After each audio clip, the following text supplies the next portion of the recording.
Well, Election Day, we know it is 3 weeks away, and the highly anticipated showdown between U.S. Senator Ted Cruz and U.S. Representative Colin Allred is officially in the books. That's right. So our Lauren Crawford joins us now in studio to break down this one-hour debate and tell us how the candidates are gearing up for the November 5th election. Lauren, good morning. Hey, good morning, Madison and Carmen.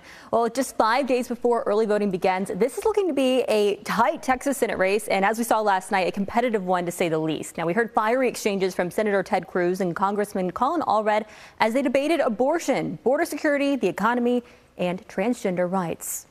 There was a bill. It was a very simple bill. It was narrowly defined. It was protecting women and girls' sports. He voted no. The only issue on that bill was whether biological boys should compete against our daughters. That's not fair. All of a sudden, the protector of women and girls is going to be Senator Cruz, who thinks it's perfectly reasonable that if a girl is raped by a relative of hers, a victim of incest, that she should be forced to carry that child to term and give birth to it.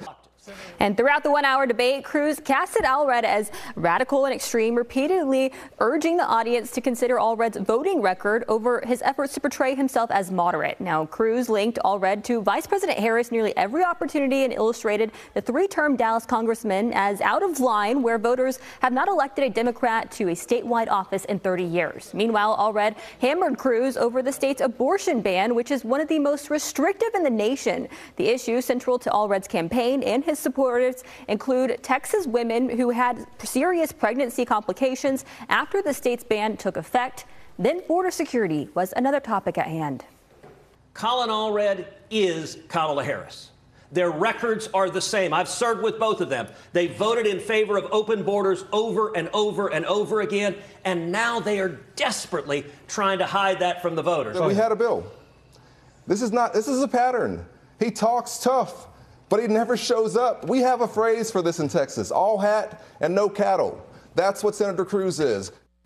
And the last time Cruz was on the ballot in 2018, he only narrowly won a re-election over challenger Beto O'Rourke. The two candidates alone have raised close to $100 million, according to the most recent reports from the Federal Election Commission. Now, tens of millions more dollars have been spent by outside groups, making this one of the most expensive races in the country. Guys, back to you. Yeah. So, Lauren, one of the things that I'm wondering, I mean, we know that early voting starts next week here in Texas. So what are the polls currently showing as far as this race is concerned? Yeah, well, as I mentioned earlier, this is an extremely tight, close race.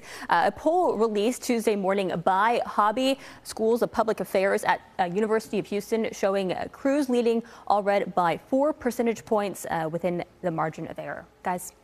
All right, Lauren, thank you so much. Well, we are going to be staying on top of all things election from now until even after you cast your vote, whether you're early voting or whether you're voting on Election Day. So remember, you can get the latest updates 24/7 online on CBSNewsTexas.com.